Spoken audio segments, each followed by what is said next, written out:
Mhm. Well, I think we'll get started now. My name is Peg Bartell.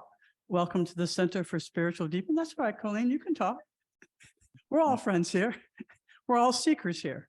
And that's what's important. We've all come here on a spiritual quest. So I'd like to introduce to you all, most of you already know, L.J. Milone.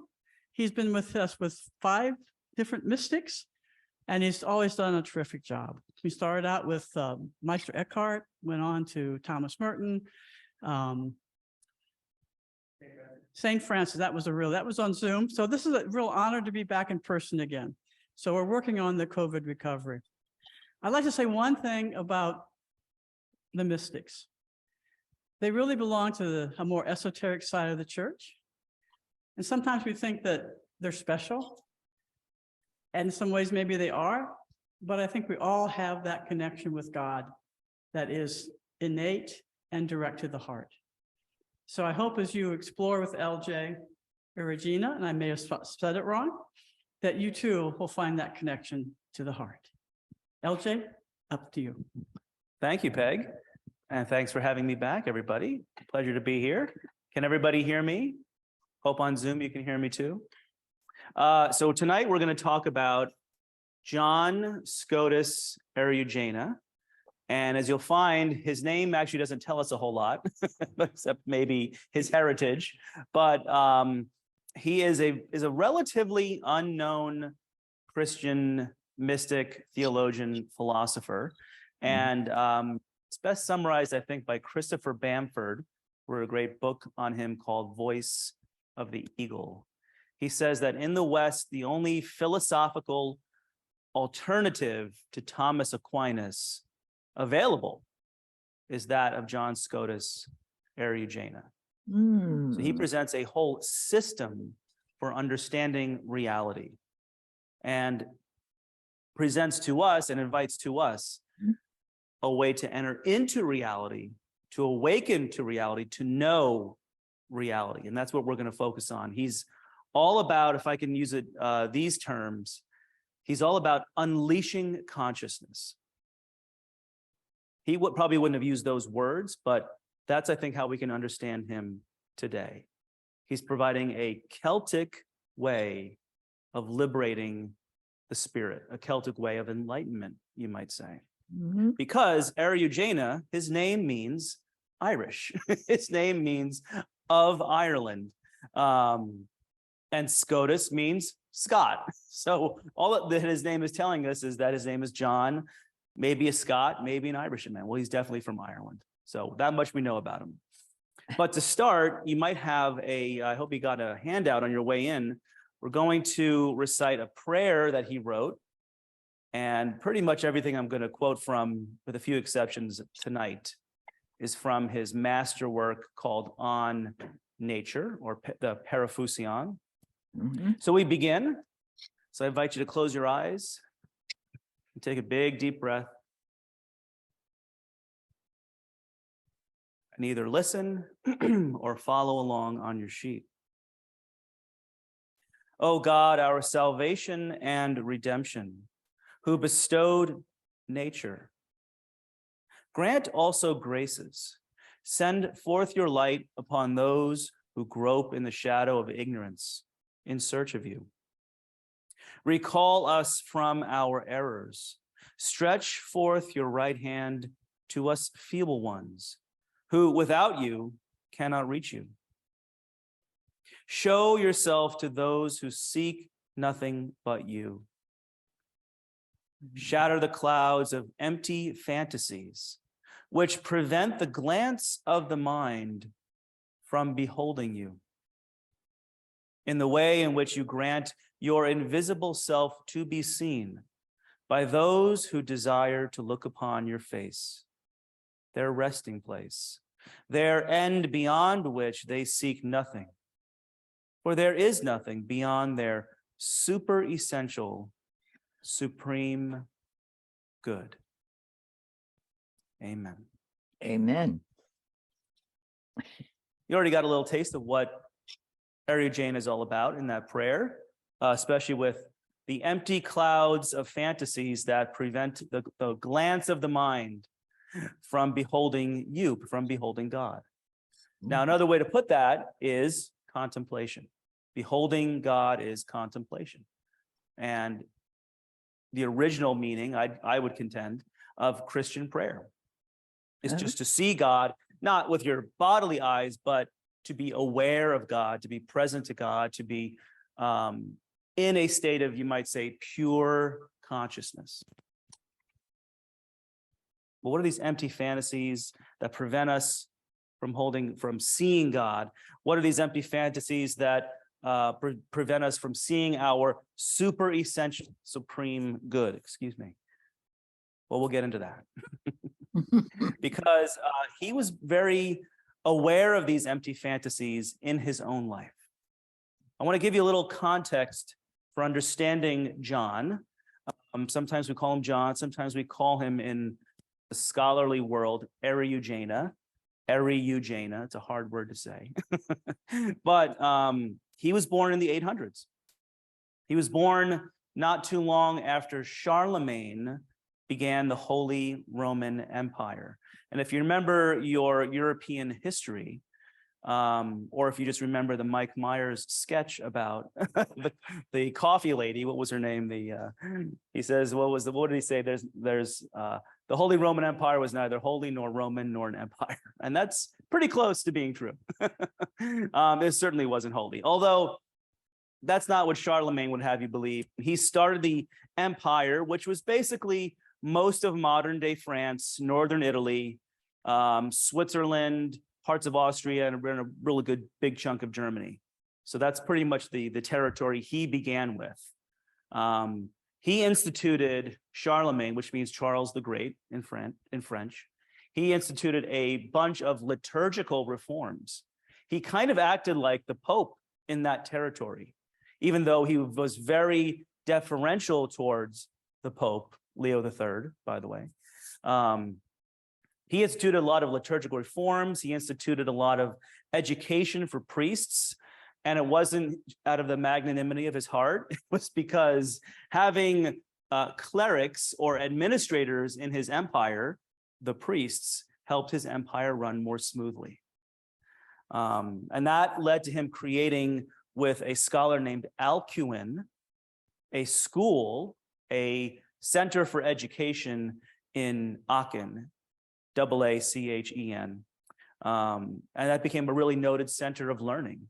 And that's likely where Eriugena landed when he was an adult, in Aachen. Because it seems like at that time, this is the 800s now, Charlemagne was crowned Holy Roman Emperor on Christmas Day in 800. And then after he dies, his empire gets carved up by his sons and grandsons. But this is basically the political context of the western part of Europe in the 800s. The Holy Roman Empire is it, because the original Roman Empire is dead and gone, and had been so for about 400 years. But there's still a Roman Empire in the east called the Byzantine Empire. And there's two emperors. It's just really confusing. I don't know why Europe didn't come up with some other way to do this, but nevertheless, Charlemagne was a very pious individual. He mandated that all the monasteries in his land follow one rule, the rule of Saint Benedict. And that's why in the West, in both Episcopal Anglican communions and in Catholic communions, there's pretty much only one monastic rule. That is, for monks who are enclosed, it's the rule of Saint Benedict. Charlemagne recognized, as did the Pope, that they needed each other. Because once the Roman Empire fell in 410, there was a power vacuum, and they were susceptible, civilization was susceptible to barbarian invasions, and society was collapsing, basically. Imagine if America just all of a sudden collapsed. There will be a huge power vacuum in the world, and that was what was happening in Europe at the time. So they needed each other. The Pope was the only recognized authority in the West, and the Pope didn't have any armies. So he needed Charlemagne to kind of rein things in for him. So they needed each other. And there's a lot of, I won't go into this too much, but there's a lot of forgeries that came out of this time that the Pope was granted land by Charlemagne. It's called, and by his grandson Pepin. It's called the Donation of Pepin. And the popes appealed to this fictional document for about 1600 years to lay claim to central Italy as their own domain. Well, it was proven pretty quickly that it was a forgery. Nevertheless, Charlemagne instituted a renaissance in the Middle Ages, the very, very early Middle Ages, what you might think of as the Dark Ages. Oh, there's no learning, everybody's illiterate.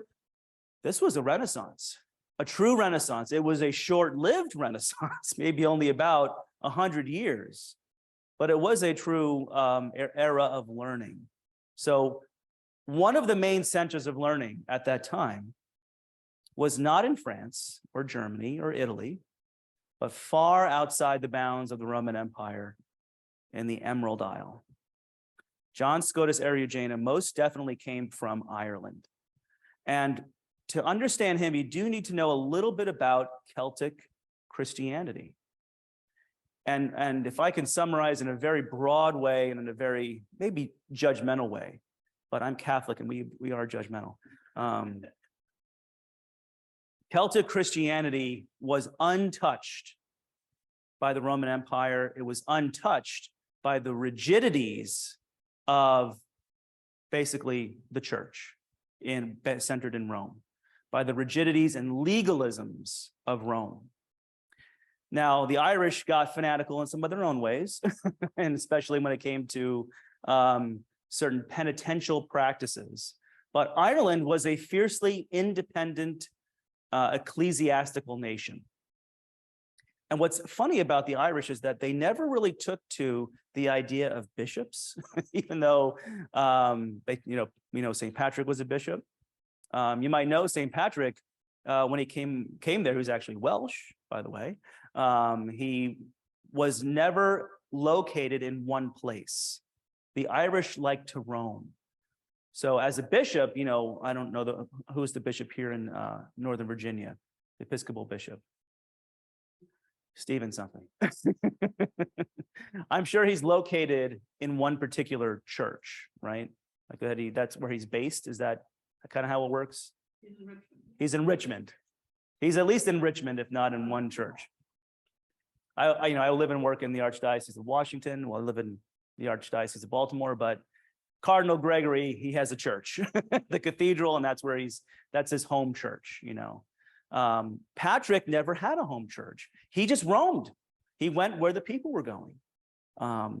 And even though he was beloved and he brought Christianity to the island, they very quickly, the Irish, went towards a monastic system so that leaders of monasteries had more power than bishops.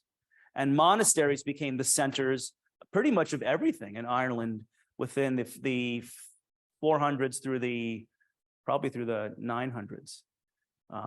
So a real famous one is at Glendalough, just a little farther south, little 45 minutes or so south from Dublin.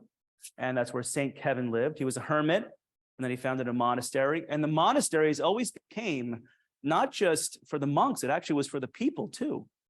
And they were often walled-in enclosures that people could kind of retreat to, much like a medieval castle in case of an attack. But they were mostly centers of learning. Everybody in Ireland, it seemed, was trained or taught at a Celtic monastery. So that's our best guess for John Scotus Eriugena, that he was trained in one of these monasteries. And I have to mention, of course, one of my other favorite saints from Ireland, Saint Bridget. Her feast day was just a few days ago, I think. And you know her vision, do you, of heaven? Do you know her vision of heaven? It might be one of the best in all of Christian history. She pictured heaven as a lake of beer. A huge lake of beer. And it's just, beautiful. But that shows you something, that really important if you want to understand Eriugena, The Celtic mystics and saints, the Celtic people, were earthy. Because they were untouched by the legalisms of Rome, and that's something that, by the way, Rome bequeathed to every Christian denomination, some sort of rigid adherence to a law, and really making Christianity law-based, because the Roman Empire was very much law-based, right? There was something lost, some connection with the natural world that obscured Christianity's inherent connection to the natural world. Well, the Celts didn't have this, obsession with the law, and they were inherently earthy. They were inherently in touch with not only the natural world of Ireland, but with their everyday lives. So if you research Celtic spirituality, you will see blessings and prayers for everything under the sun. Blessings of chairs, blessings of the teapot before you pour tea, great prayers about everything. You might even think this is like minutia. This is overly detailed, but it's because they were so concerned about the sacred in every ordinary little moment. In as much as, and just as much as they were concerned about the sacred in their cows, their livestock, the grass, the fields, So that's really, really important to know about Eriugena, because he runs with that idea, with that vision. And of course, this is St. Patrick's spirituality too. And it's summarized in his prayer. Maybe you know this prayer. Christ with me, Christ before me, Christ behind me, Christ within me, Christ beneath me, Christ above me, Christ at my right, Christ at my left, Christ in lying, Christ in my sitting, Christ in my rising, Christ in the heart of everyone who thinks of me, Christ in the mouth of everyone who speaks to me, Christ in every eye that sees me, Christ in every ear that hears me. It's almost like an incantation. It's just, or a mantra, just again and again. Can you see Christ here? Can you see Christ here? Can you see Christ here? So we think around 810, Eriugena was born. We don't know where in Ireland, but somewhere in Ireland. So just 10 years after the Holy Roman Empire was started. And maybe around 845 or so, he is already established at the court of Charles the Bald as a theologian. Now, Charles the Bald is not a cute name. He was actually bald. And he was the grandson of Charlemagne. And Charles the Bald really did take to Eriugena, and Eriugena really respected him. Eriugena, besides his masterwork called the Paraphusion, he has some poetry about Charles the Bald. He really liked him as a friend. But at this time, theologian, it's not what we might think today as a theologian. A theologian at the time was, if you want to use the words maybe of Evagrius Ponticus, who was a desert father, lived in the 300s. He said, a theologian is one who truly prays. A theologian is one who truly prays. And also one who thinks. He's a philosopher. He's a philosopher in the ancient sense.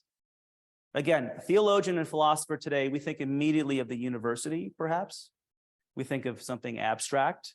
We think of books. In his day, in this day of the time of John Scotus Eriugena, it was more philosophy like Plato or Aristotle, or mostly Socrates understood philosophy as a way of life. There's a great book by Pierre Hadot about this. Philosophy was not, in the ancient world and in the Christian, up to the Christian Middle Ages, it was not just ideas. It was a way of living into wisdom, a way of life that respected and awakened to reality. And so from Socrates on to Eriugena, we have practices for knowing reality. That is a really good way to understand Eriugena. He's writing so that we can understand or know reality. Eriugena himself, this is Christopher Bamford in his book, Eriugena himself was neither monk nor priest. He was a layman, a lover of wisdom, a holy sage, the Sanctus Sophista Johannes, the holy sage John, according to his epitaph. So a major point in his life, something that we do know, in 860, the emperor of the Byzantine Empire gave as a gift to the Holy Roman Emperor, Charles the Bald, the works of Dionysius the Areopagite, who was basically the first mystic to put his stuff into writing, all in Greek. And at this time, nobody knew Greek, at least in the West, except John Scotus Eriugena. We don't know how he learned it. There are theories that he learned it in Ireland, in one of the monasteries. But he was one of only really a handful of people, literally 3 maybe, at the time, who could understand Latin and Greek. And by the way, in Ireland, they did not necessarily speak Latin and Greek. They probably spoke Gaelic. So he's likely a man of languages. And he translates the works of Dionysius, and then he translates the works of some other Greek fathers of the church, notably Maximus the Confessor. And this totally shifts the worldview of John Scotus Eriugena. Because before that, the authority that anybody quoted and relied upon in theology was St. Augustine, the only one. And St. Augustine very much reflects, as good as he is, he very much reflects the rigidities and legalism of Rome. The major questions for Augustine are grace and sin. And sin, not so much sin as what hurts a relationship, but breaking a law, breaking a commandment, you know. That's not really a concern for Eriugena. He's not too concerned about sin as breaking commandments. And yet he wants to respect Augustine. This is not a time like today where you might just go, well, I disagree with this person entirely, I'm just going to throw them out. No, he loved Augustine, and he wanted to make sure everybody knew that Augustine was a reliable authority. So he always was trying to synthesize and harmonize Augustine, Maximus, and Dionysius, even though these 2 Greek guys said things a lot differently than Augustine. So you know what he'd do? It's what we would probably do with any of our heroes. He said, well, Augustine didn't really mean that. He really meant this. Augustine could be hard, you know, hard on himself and us. You know, he's the guy who gave us original sin, basically, that diagnosis. My theology professor used to call him Gus because, you know, just wanted to shorthand and make him a little more lighthearted. And every time we get into Gus and his just obsession with sin, my theology professor would have to say, Gus, take a drink. Just relax. Not a problem for because, and this is maybe the basic difference between someone like Augustine and even Aquinas and John Scotus Eriugena. And it's the difference between Rome and Ireland. Rome is all about original sin.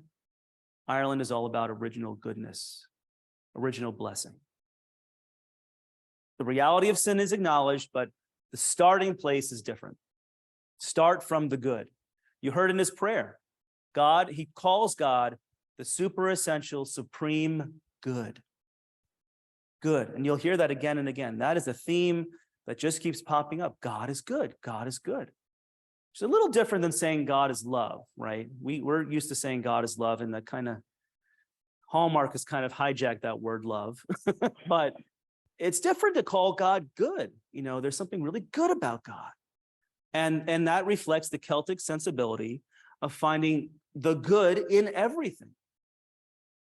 In the earth, in the dirt, in the trees, in the squirrels, and the, again, livestock, whatever is going on in the lives of the Celtic people back home there for John Scotus Eriugena. So in 860, he translates Dionysius into Latin. And then he very shortly thereafter begins his masterwork, the Paraphusion. And I meant to bring it tonight. I'll bring it next week. It's huge. And normally when I do these classes with you guys, I give you something perhaps you might want to read. Do not read this book. It is dense, to say the least. And the little bit that I'm going to give you over the next few weeks, you're going to see it is dense. But there are great books about him. Voice of the Eagle is one of those great books.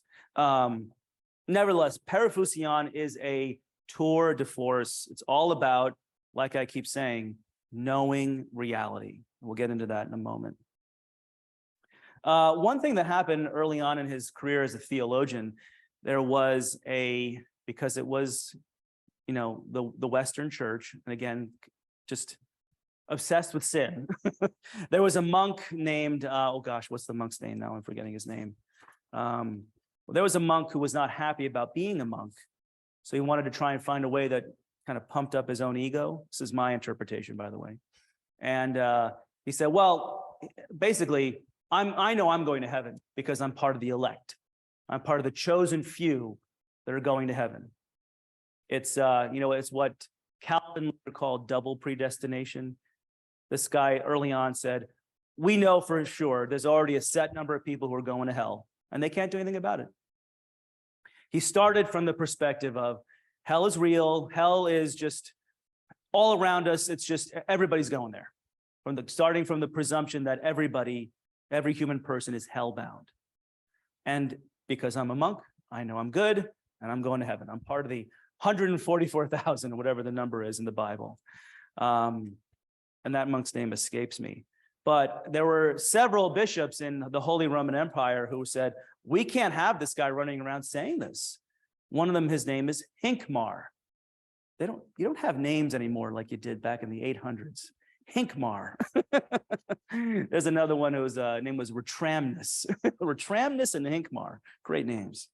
So Hincmar, as a bishop, he said, you know what, I'm going to enlist the help of the most noted theologian I know, John Scotus Eriugena, to give the Catholic definition of heaven and hell. He regretted that. Because basically, John Scotus Eriugena said, yeah, God's too good and simple for there to be a hell. In the 800s, guys, he was arguing against hell in the 800s. He basically said, no, it's not everybody's going to hell. Everybody's going to heaven.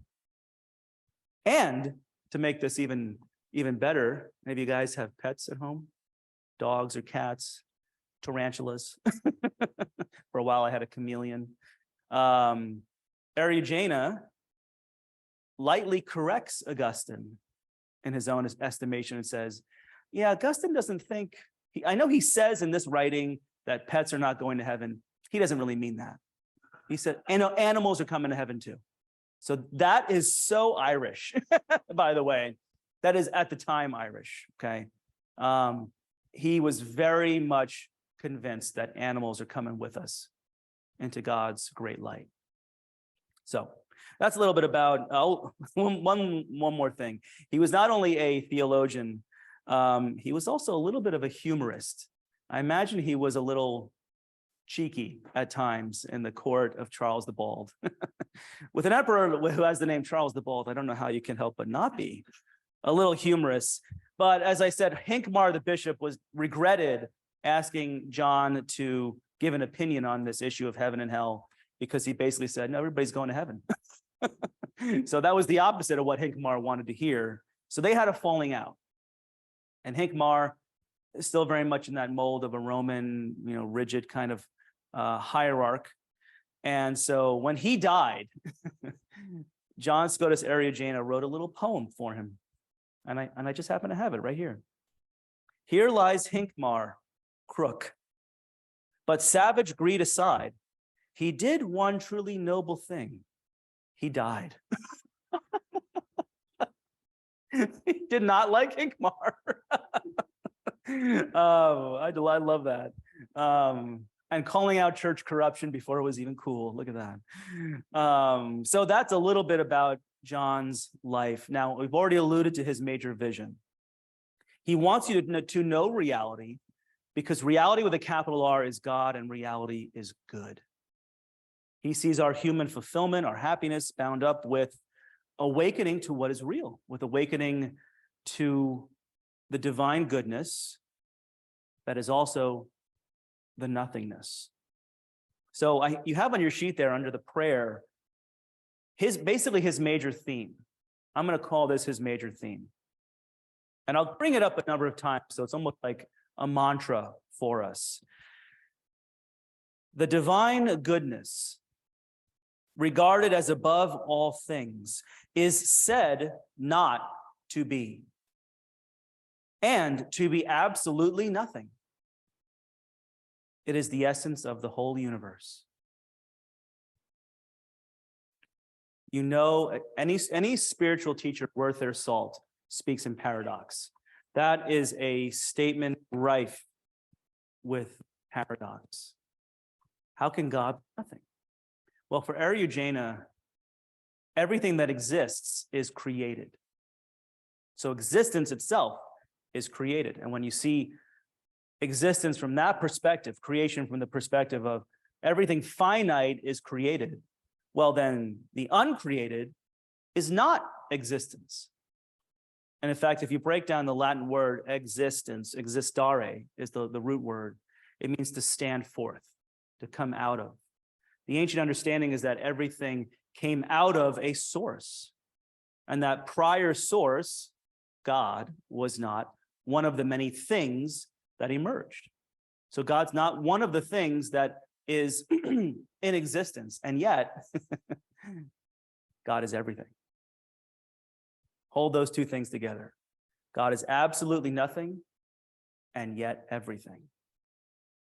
And the understanding of that as reality is Christ. So you have down there too, I think you have this line down there. Let me just check. Yeah, you do. Christ, who understands all things, is the understanding of all things. And that's also his tagline, you could say. That Christ isn't just an individual from Palestine 2,000 years ago, but Christ is a consciousness that you inhabit. The consciousness that sees with God's eyes, and that sees God in all things and as all things. Christ, who understands all things, this is God who is understanding creation, aware of creation, conscious, is also the understanding of all things. So in other words, Eriugena is all about enlightenment, a word he probably would have been familiar with and comfortable with, because the ancient idea of baptism was, if you take Augustine out of the equation, the ancient word for baptism in Greek is photismos, which means enlightenment. So this is what that understanding likely wouldn't have been lost this time. So this isn't like he's importing something from elsewhere. He's getting it from the Greeks. He's getting it from these Greek spiritual masters who often either were contemporaries of or predated St. Augustine. So here's a few more quotes from him to help kind of understand this main thesis statement: the divine goodness above all things, not one of the many things that are, so nothing, is also all things. So Eriugena writes, God created the visible creature to this purpose, that through it, as likewise through the invisible, his glory might abound, and that he might be known to be the one creator of the whole creature, visible and invisible. The purpose of everything is knowing.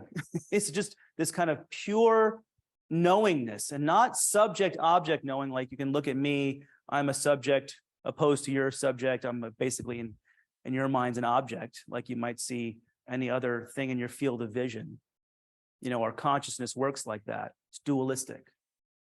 This is a knowing that's deeper than that, and that doesn't see things as opposing, or the key word is separate. In the knowing that is God, all things are one. So there's an inherently joyful aspect to this, that everything that is connected, is in communion. Not just everything alive, but everything that's gone beyond. This is the communion of saints idea, but also he was maybe intuiting the discoveries of quantum physics, which tell us that we are more connected than we'll ever really physically experience. That just because I'm up here and I feel, and it seems like I'm a separate body from each one of you here, I'm really not. That our particles are actually interacting. And some quantum physicists will say, your consciousness is not just located in your brain, it's actually kind of all around you and interacting with other consciousness. That is you guys. There's no real separation. That's what John Scotus Eriugena is saying. He continues, he is the cause of all love and is diffused through all things and gathers all things together into one and involves them in himself in an ineffable return and brings to an end in himself the motions of love of the whole creature. He's saying God is almost like gathering everything and bringing everything back to the source. And that motion of bringing everything back, that's what he's going to write about. He's going to write about how everything issues forth from the nothingness that is the divine goodness, and how things return to that same divine goodness. And it all comes down to that return. It all comes down to consciousness. We cannot know the fresh, revitalizing oneness of all things with the divine. We cannot, and this is maybe another distinction between him and pretty much any other teacher. We cannot realize Christ. Most of Christianity is about worshiping Christ. He's about realizing Christ, and not as an individual separate from me, but realizing my own Christ consciousness. We cannot do that unless our minds are freed from their limitations. So that is a substantial portion of what his book, The Parousia, is about. Because knowingness, our consciousness, right, it gets tied into knots, doesn't it? Attachments, habits that feel absolute. And if you follow the strings of those knots and become aware of the emotional roots of these attachments, they might resolve. In other words, if you bring awareness to them, if you bring transcendence into your emotional, mental knots. So that's what he's going to try and do. Because consciousness, according to Eriugena, is leashed. It's caged. It's like a caged wild animal. It needs to get out and run around. And what are the various cages that you and I build for our minds? It's usually a lot of conditioning that we've received from growing up in a certain area of the country, with what our parents told us. We get messages from the culture, and then we form certain attachments based on what we think will give us happiness. All of that goes into just making knots. And it's maybe best said, last year we said it really, I think, simply based on Anthony DeMello, when he said that an attachment is just anything you think you need to be happy. And getting so wrapped up in that. And you get wrapped up in that when you get upset. Anytime you get upset, anytime there's a negative emotion, and this is really good spiritual teaching across the board, I think, Christian and otherwise. Anytime you get upset, likely there's an attachment there. Or, as we're saying here, a mental emotional knot. Notice how so far I've really talked about, with Eriugena, sin. He's not really concerned about sin. He's more concerned that we awaken. And he's going to present this as the path of the risen Jesus, of the risen Christ. It's not like we're worshiping Christ as separate from us, from Eriugena. It's more like Christ takes us up into his path, into his consciousness. We begin to understand reality, see reality as it is. That's another way to put this.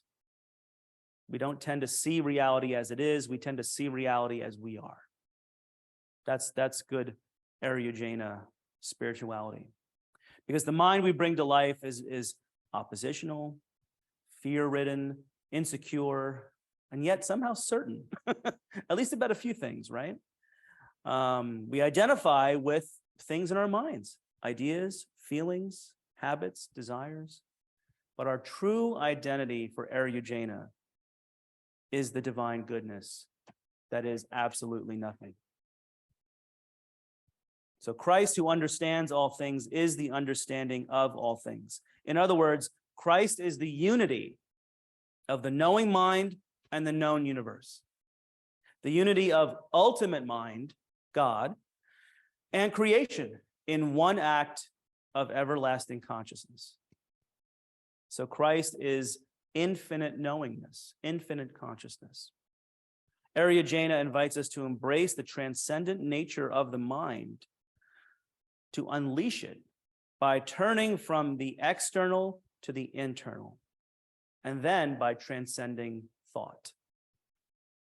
He writes, "For the world is only real and meaningful to the extent that it is known and revealed in the Word. Indeed, there is no meaning except in the Word itself, which is meaning, capital M. And the experience of meaning, lived and directed in the deepest way, is the experience of the Word.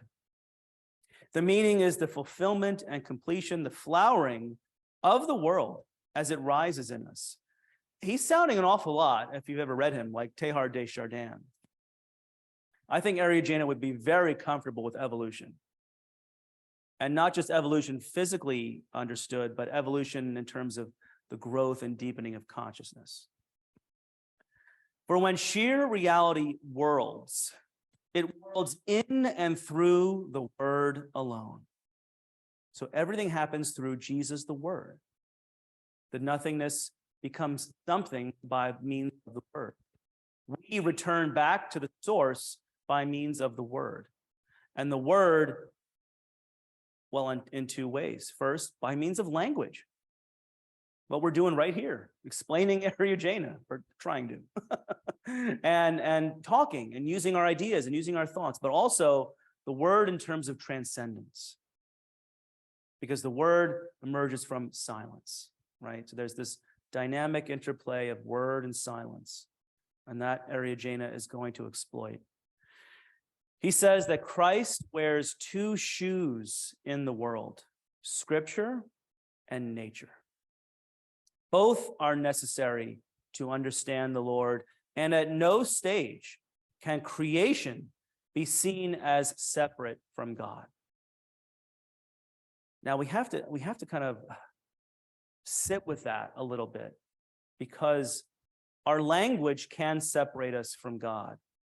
I don't know if you know who Krishnamurti is, the Hindu mystic. He says something apropos here, that as soon as you say to a child, that is a bird, when you're looking at a bird, they cease to see the bird. Meaning, when you label it, you're taking yourself kind of out of reality, out of the pure experience of just seeing and enjoying the bird, whatever it is. Now you're in your head thinking about it, and removed from the pure moment, from the present moment with that bird. So it really does bear staying with this idea. This is reality for Eriugena, that you and I are not separate from nature. And that is something that we are at pains to deny. Because I don't know about you, but I like being warm on a cold night. I like not being at the mercy of wild animals. Just the other day, I saw a fox right outside my front door. And last night, as I came home, there was a little flock of deer, little group of deer outside my door. And yet I was scared of them. Remember that's the mind we bring to the world. Because I don't know what they're going to charge me. I don't know what they were going to do. Same thing with the fox. I mean, what if you ran across a wolf at night? I mean, we'd be scared. Eriugena is saying that is a sign of in our words, maybe a lower level of mind, a lower level of consciousness. I don't even know if he'd say that, because Eriugena is, and this is another key difference between him and a lot of Celtic Christianity, not all of it, but a lot of it, and Rome. He's not into hierarchy. He's not into the this level of reality is better than this, better than this. Even though if you read him, you might think, I just lied to you. He likes to describe things in gradations. But when it comes down to it, when he gets to his main core vision, it is completely egalitarian. It's as if all the thought apparati he used, which involved a lot of hierarchies, he just completely washed away. He said, no, it's actually not about hierarchy at all. Because the divine nothing is everything, is each and everything. That is, there were slaves in his time. The divine nothing is a slave. The divine nothing is the emperor. The divine nothing is a bird. The divine nothing is a fox. The divine, it's everything. I saw on social media the other day, a Polish National Park Service, like a ranger, was going into one of his hideouts, basically to kind of check out the park, one of these parks in Poland, and there was a lynx sitting in his cabin. Yeah, the divine nothing is that lynx too. The divine nothing is, here's a hard one, is COVID-19. The divine nothing is Donald Trump. The divine nothing is Hillary Clinton, is Kevin McCarthy, is who's the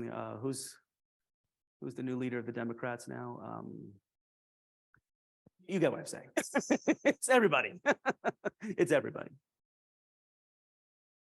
Because Christ wears two shoes, scripture and nature, Eriugena asserts that true religion is true philosophy. He does not see a separation there either. He doesn't mean that philosophy as we know it. Like I said, it's more this practical lived knowingness and not abstract theorizing. It's more like, and this is maybe a word you might know if you ever studied Gurdjieff or anybody around him. I don't know if you know who Gurdjieff is, but in the late 1800s, there was this movement in Eastern Europe called theosophy. And if you break it down, that means God and wisdom. It means it's kind of like a combination of theology and philosophy. I think that's a good word to describe Eriugena. He is into theosophy. He's into divine wisdom. And maybe wisdom is a better word for us than knowingness, because knowing or maybe intellect, that might raise, it's all about smarts. It's all about learning. Not really for Eriugena. It's really about vision, consciousness, awakening. Divine wisdom, you could say, for living and for knowing God. That's theosophy. That is a really good word to describe Eriugena's project. So he says, reason is not just a scientific instrument or just the thinking power, it's the very power of consciousness. What then, he writes, is it to treat a philosophy unless to lay down the rules of the true religion, by which we seek rationally and adore humbly God? Hence, it follows that true philosophy is true religion is true philosophy. And then he makes a step further when he says, authority proceeds from true reason. I bet this is where he had a little problem with Hincmar. Authority proceeds from true reason. Reason does not proceed from authority. So that's a statement that if you're in charge, you probably won't like. So he's basically saying every authority in life is subject to reason. So I'm going to have questions, Hincmar, about your leadership as a bishop. I might have questions, Charles, about your leadership as the Holy Roman Emperor.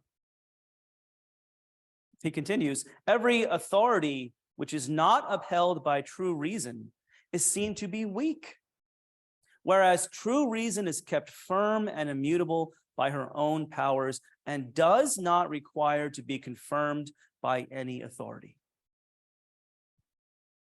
Again, this is the 800s, guys. This is not like 2 years ago, or, this is not a think piece for, any major, Washington Insider magazine. This is 860. True reason. So the masterpiece is alluded to, and this is, we'll give you a few minutes on this, and then we'll send you into some groups. His masterpiece is the Parousios, which is a Greek word meaning on nature. Now, nature here doesn't really mean the natural world, the forests and jungles and savannas and animals. Nature, natura in Latin, phusis in Greek, means reality. His whole vision is understanding the whole of reality, God included. So the Parousios is a vehicle for traveling on the road to enlightenment by detaching the mind from its limits. And this is his best commentator is a man named Dermot Moran. I think he was a Catholic priest. He's definitely Irish, and he was also a philosopher. And Dermot says that Eriugena teaches a spiritual means of transcending the temporal and created condition and gaining a timeless participation in the oneness of God's infinite nothingness. Basically, transcending this world to know God without leaving this world behind, without denying this world, without saying, oh, this is the normal and maybe simplistic way is the world is bad and God is good. No. Everything is good. Everything is good for Eriugena. So when he says transcend the world, it's not to leave it behind. It's in fact so we can go back to it and enjoy it and see it and know it as it is. So he intends to liberate the mind from attachment to the being of creatures. He wants you to see everything. This is what we'll get into next week. He wants you to see everything as a theophany. Everything. I really mean everything. He really means everything as a revelation of God, as a showing, or he'll say, everything is a light. Everything is a light on God's nature. Eriugena develops a cosmology according to which the transcendent, the infinite, the unknown God, he's very taken with this. All true spiritual masters are. They ask the question not whether God exists, but what is God? And they always come up with the same answer. I don't know. The unknown. The God who is beyond being. So he develops this cosmology through a process of, you might say, the divine self-creation. God creates out of God's self. So we're all, you might say, little bits of God. God goes from darkness, from non-being, into light and into being by creating. So this is God kind of getting to know who God is by making all of this, by speaking the word, in other words. The word who is understood as Christ. And at the same timeless moment, God brings forth the primary causes of all creation, and he treats of the essentially dialectical relation between creator and created, where God expresses himself in creation, and creation culminates in return to the divine. Or to put things a little bit more simply, another commentator named Deirdre Carabine, God is the beginning, middle, and end of the universe. That's it. The beginning, not just at the Big Bang, as if God is some entity outside of that, primary particle that became the Big Bang. God just kind of lit the fuse and the bang happened. No, God is that particle and is beyond that particle and is everything in between. God is that from which all things come, in which all things participate, and to which all things return. That's Eriugena's understanding. God is the divine goodness, regarded as above all things, yet absolutely nothing. And that is the essence of the whole universe. So that's where we can stop just for a little bit, because that's a lot. Again, he's dense. I want to give you some time in small groups and some good time for questions, because that's where maybe we can refine our understanding of Eriugena. So maybe get into a group of, let's see, there's 9 of you here, maybe 2s and 3s, 1, 3. And at home, you can think about these questions while we're in our small groups. Basically, what don't you understand? What attracted you? What struck you? And where in your life is there a theophany right now? Right now, where is there a theophany? Where is there a little light on God's nature? All right, so go into your groups.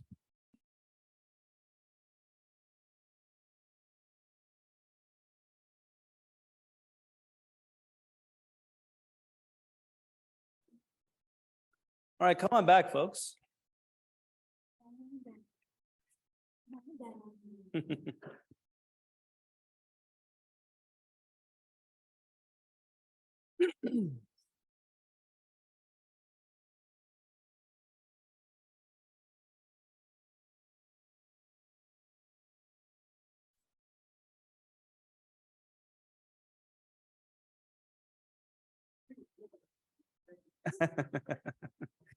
No problem.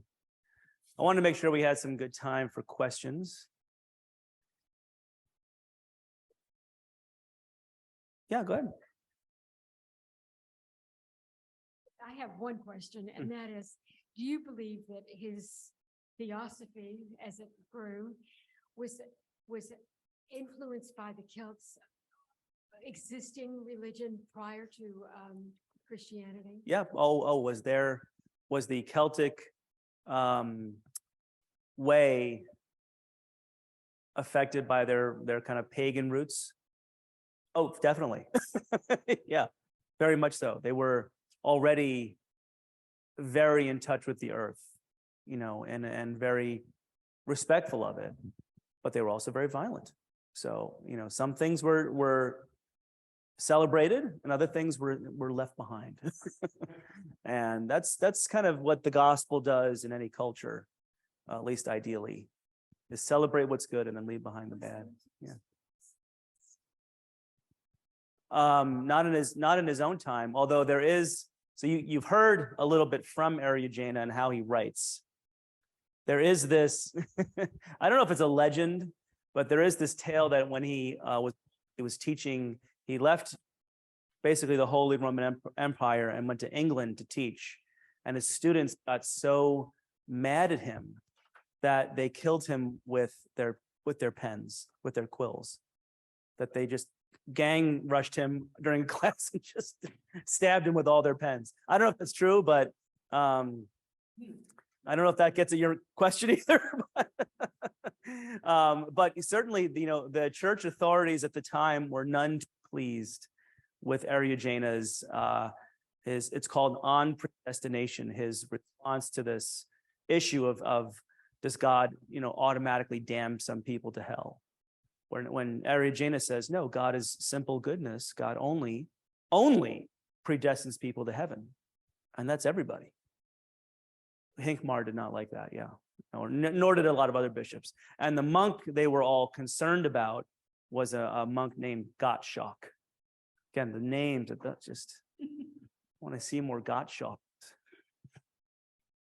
So other questions? He was later, I should say, he was later condemned by a pope and put on the end. But in the 1500s, when Teresa of Avila was alive, there was this index of forbidden books. I think he was on that index, but thankfully, that's one thing the church got rid of, the index of forbidden books. And he's rehabilitated now. I mean, it's scholars understand now that he is not a syncretist or a pantheist, because he's too nuanced in how he understands the creature. The creature is still very much a creature. You're still very much you, I'm very much me, the chair is a chair. And yet, at the same time, maybe we could put it this way, your deepest reality is divine. That might be a good way to understand Eriugena today, yeah. Because the pantheist kind of, without any nuance, just says, no, everything's God. Without understanding, the balance to that is Eckhart saying, Eriugena saying, E mystics, mystics that begin with letter E. Eriugena says that everything, yes, God is everything, but God is nothing and not everything. Yeah. Any other comments or questions or anything that came up in your groups that you want to share? Yeah.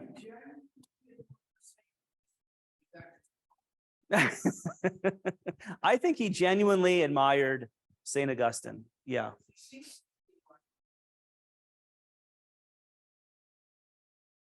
Yeah, Pelagius is another good Celtic. But he have to understand the had very few books at the time. And even at the time, Augustine was like his own library. So he would have read Augustine up and down. And there was a certain respect in those years for every authority. And even just in the 800s, Augustine was already a giant. Well, Yeah. but before Aquinas, he was the dogma of the Yeah, church. he was it. He was it, really. And in fact, in many ways, he is still the only theologian in many denominations, you know. There's a lot of evangelical, that a lot of non-Catholic or how do I put this? Christian traditions that are not Orthodox, Catholic, or Episcopalian. Basically, the only theologian they might recognize before Calvin, before Luther, is a St. Augustine. Yeah. Yeah. And whenever you hear, basically, anytime you hear a Christian talk about sin, they're echoing St. Augustine somehow. Yeah. Yeah, he's the one who made the church about sin. Yeah, he is. And it's because of his own life. This is where, Eriugena, Augustine, Dionysius, Maximus, all these and Bridget too, men and women up down the ages, their theologies are conditioned by their life stories, definitely. And Augustine went wild. he lived the wild life. And he must have felt very bad about it and very guilty about it. Because there's a complex interweaving, like there is today, of morality that isn't Christian into one's understanding of the gospel. I'll say that again because we're still suffering from this. There's a certain understanding of morality that is not Christian and that is still haunting us. So I said earlier, the Ireland of today is not the Ireland of John's time, because Ireland got infected, you might say, with something called Jansenism. This is in the 1700s, I think, maybe 1600s. There was a Dutch priest named Jansen, and he took, he made Gottschalk look like, two-timing, like low dealing, not really that big a deal. He was really about Jansen, hellfire and brimstone, and humanity is just garbage. Let's be real. Everybody's going to hell. If you really want to, you have to overcome. You can't have even a little stain of sin. And at least in the Catholic Church, there's this thing called scrupulosity, where people get overly obsessed with their faults and their failings and their sins, and they're like back in the confessional every 24 hours or less to get clean. I got to clean the stain off. That kind of perfectionism, that's not Christian. That's not Jesus. Where do we get that? I think we got that from maybe someone in Rome, someone in the empire, I think maybe we got that from just some bad understandings of what the Bible might say, bad translations of the Bible maybe. and frankly, from Augustine. And where did he get it from? He got it from he was not just reading the Bible, he was reading the philosophy of the day. And the Greeks understood perfection in one way, and the Bible understands perfection in another way. The Bible, perfection means interweaving the imperfect, accepting the imperfect. The Greeks, no, it's like a mathematical formula for everything's got to be perfect. Yeah. Plato's realm of the idea. Yes, Plato's realm of the ideas. Yeah, of the ideal. Yeah. Yeah. Any other questions or anything else from your groups you want to share? We got 10 minutes. Yeah. Oh.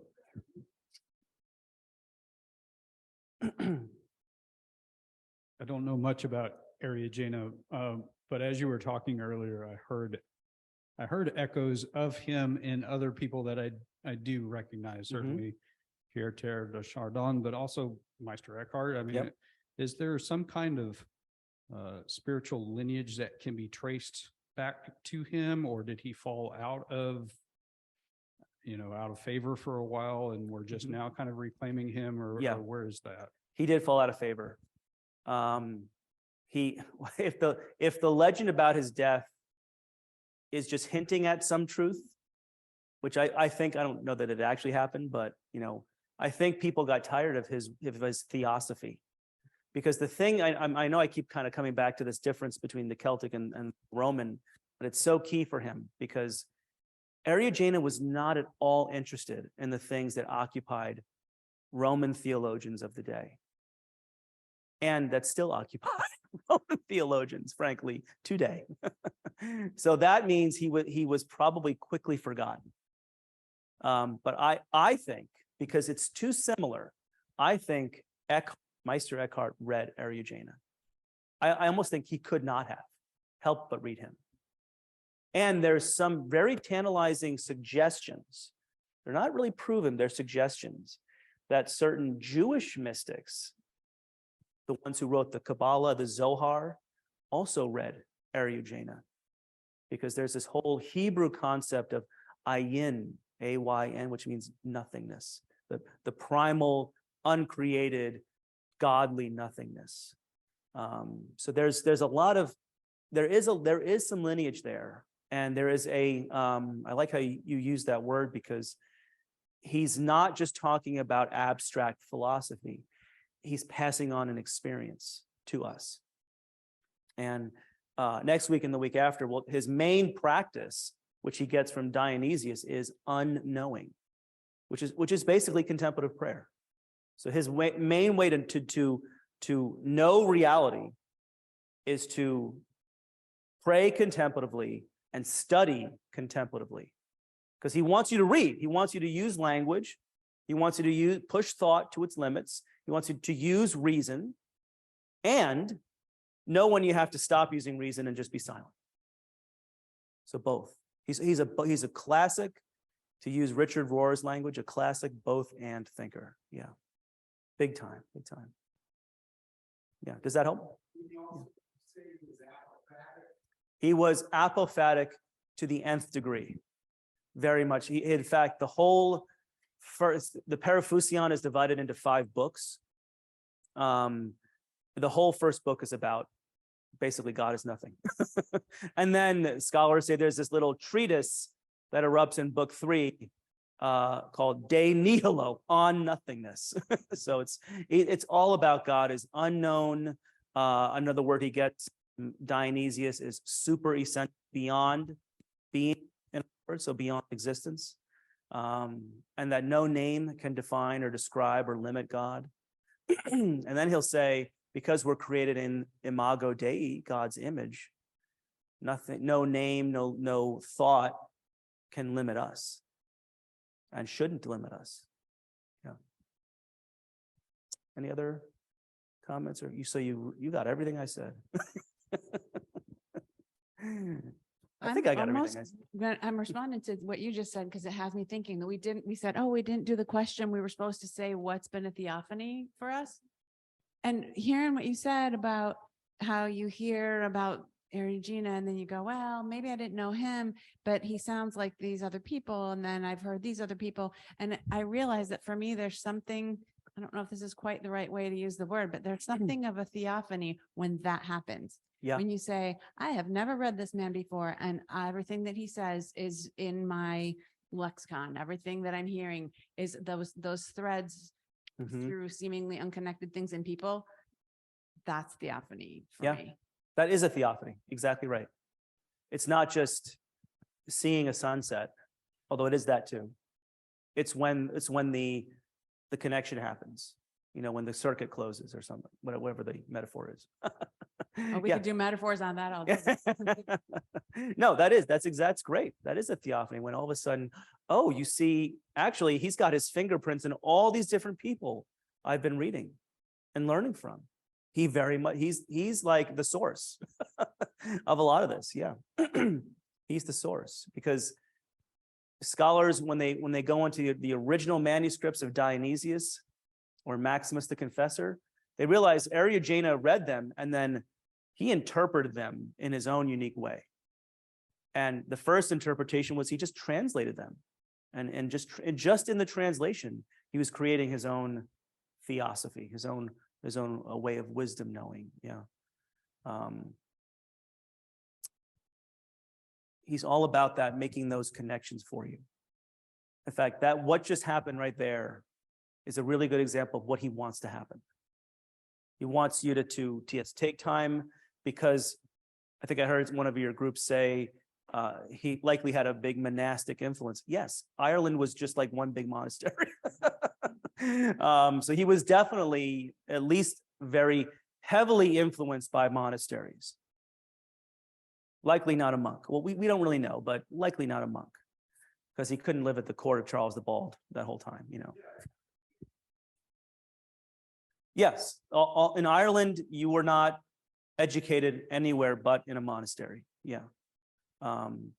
So because he was so monastically influenced, prayer would have been his go-to.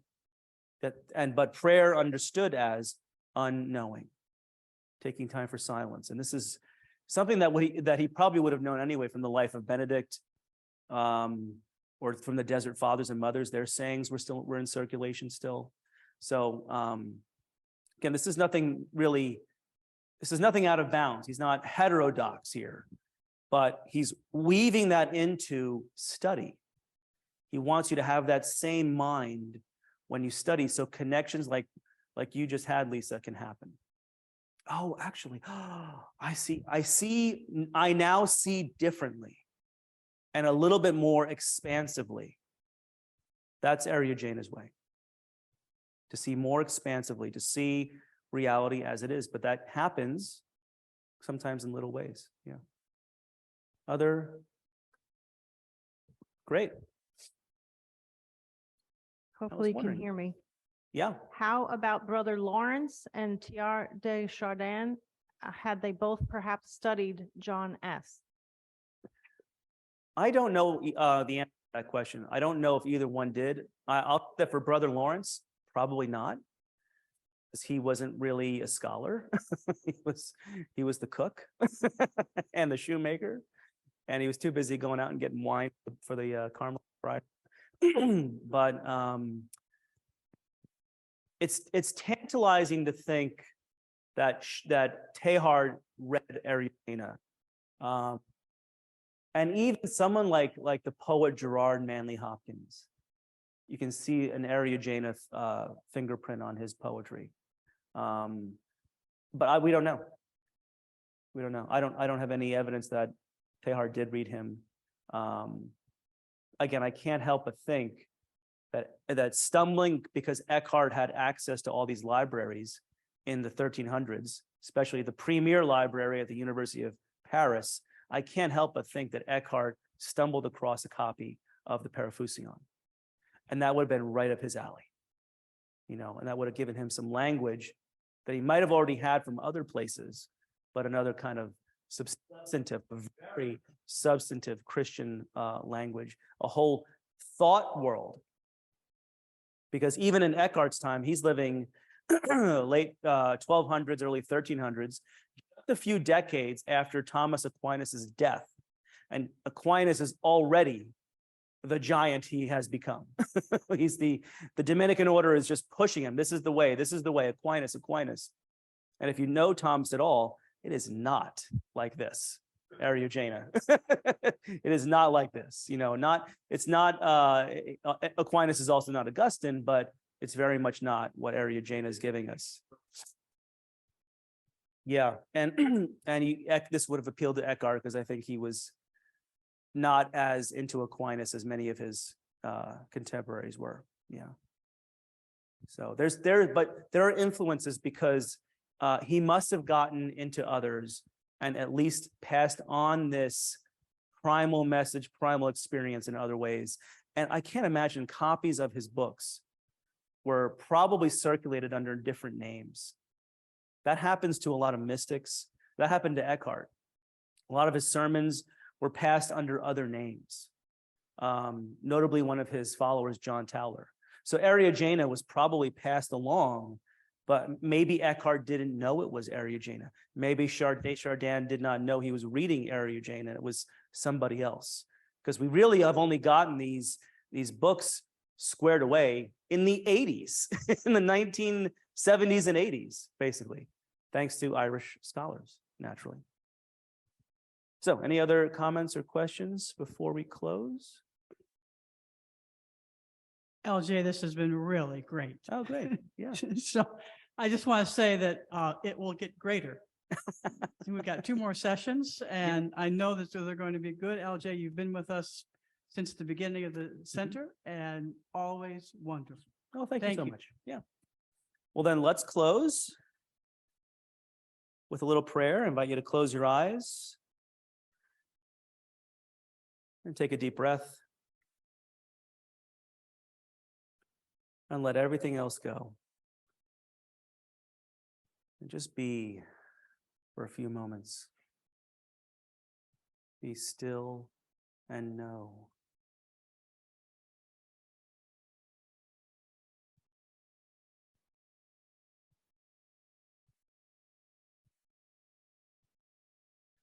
The divine goodness, regarded as above all things, is said not to be, and to be absolutely nothing.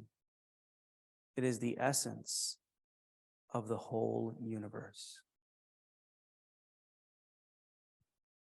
Amen. Thanks, folks. Have a great night.